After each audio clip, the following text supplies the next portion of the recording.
Yeah. Well, we need it today because if I'm going to sentence her, the case gets closed out and you won't be able to get it. I'll email you just. I'm going to, Okay. as soon as I get to my computer, which is next door. I'll email. Okay, either way. Yeah, just do it before she does the judgment because once that happens, I think the portal closes. All right, ma'am, you're Michelle Johnston. Yes, ma'am. And Mr. West, will your client waive the formal reading of the She indictment? will, Your Honor. Thank you. And so we're going forward today with sentencing and everything? Yes, Your Honor. We're going forward. We're asking the court to give her credit for the time she served, the 15 months on the federal sentence, which was the time that she served was during the pendency of this case. In fact, at this time, I'd offer State's Exhibit number 1. 2. No. Make it number 2, Make please. number 2, which is information related to her Federal sentence. federal sentence. And for the record, she was indicted in the federal case in October of 2023, and then this case came along.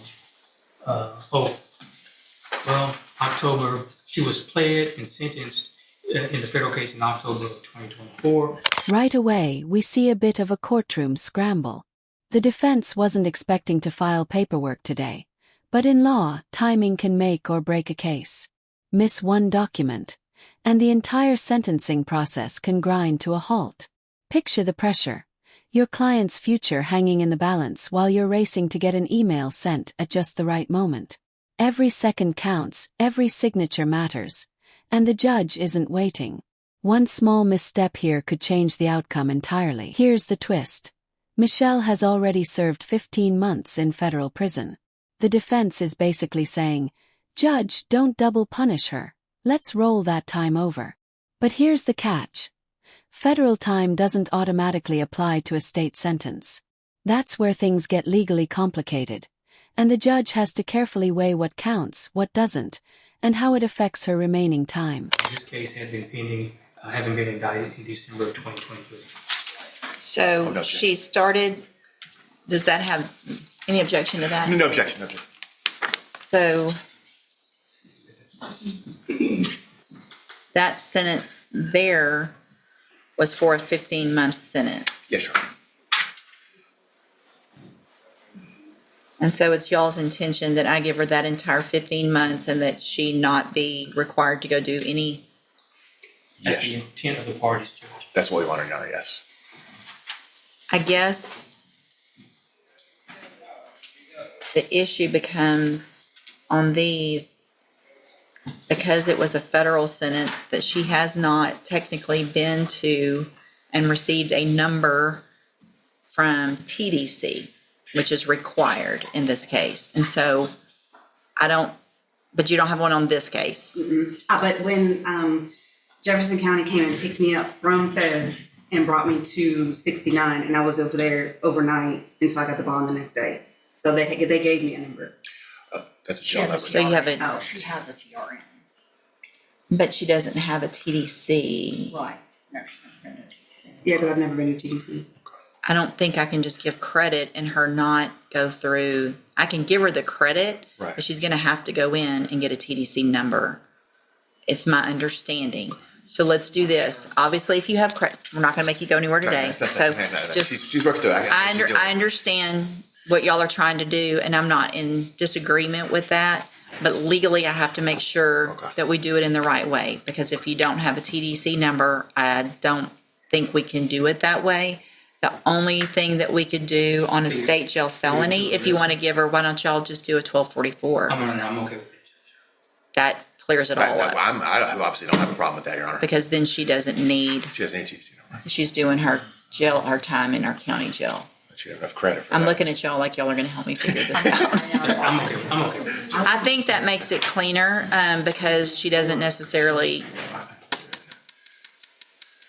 Notice how the judge is caught in a legal catch. 22. He's not opposed to giving Michelle credit, but the system is tied up in red tape. Without a TDC number, essentially Texas's inmate ID, he can't simply apply the time served. It's like trying to cash a check without a bank account.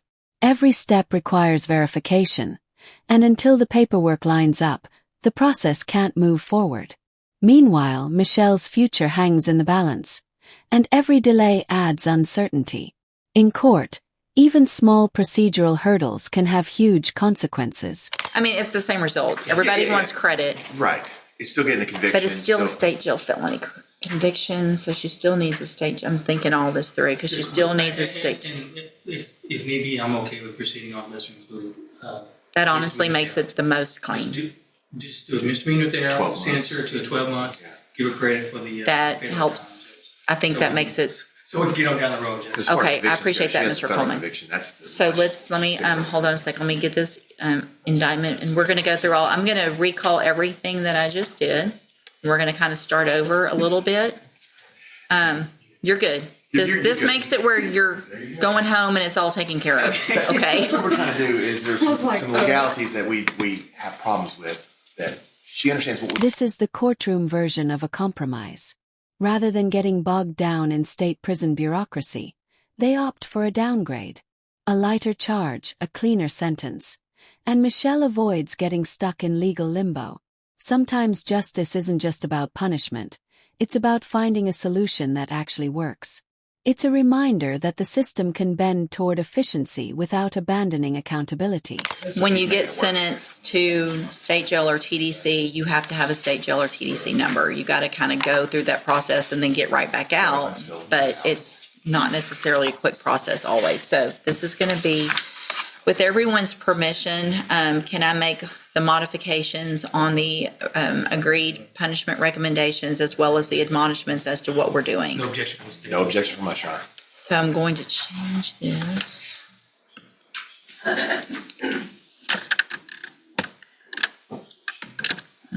I could figure it out.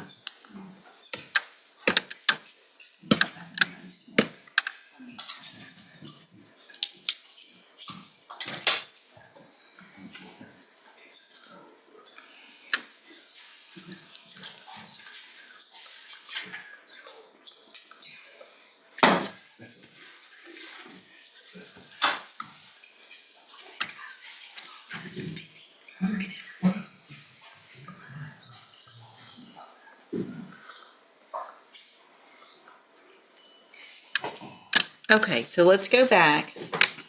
And in 23 DCCR 2260, the state is elected to proceed on the lesser included offense of a Class A misdemeanor theft from November 14th of 2020. And how do you plead to that charge? Guilty. Are you pleading guilty freely and voluntarily? Yes. And because you did what they charged you with? Yes.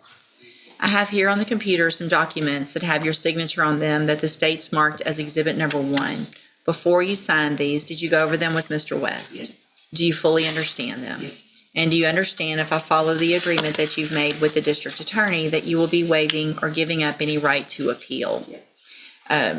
And what we've all worked through here is that the punishment would be for a 12-month term in the Jefferson County Jail. You will receive credit on that sentence for all of that time because you were in custody in, For May. hold on, cause number, no, that's not it. Address it. 124-CR-32. Thank you, Mr. Coleman.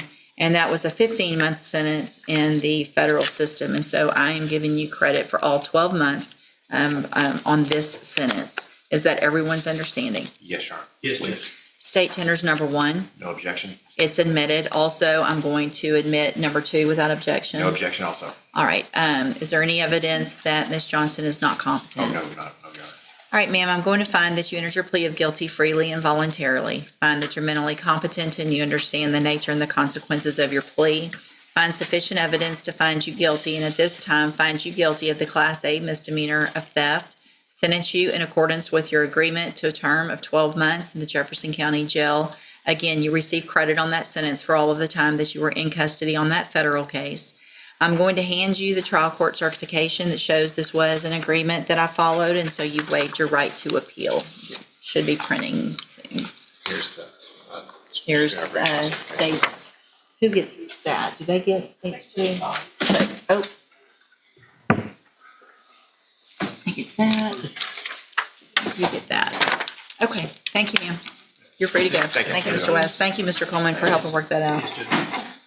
And there it is, the final ruling. Michelle's federal time completely offsets her state sentence, meaning she essentially walks free today. Think about it. What started as a confusing back and forth over numbers ends in a rare courtroom win for the defense. The question now, was this genuine mercy, or simply the system finding the easiest way to close the case? Either way, it's a reminder that sometimes the law can surprise everyone in the room.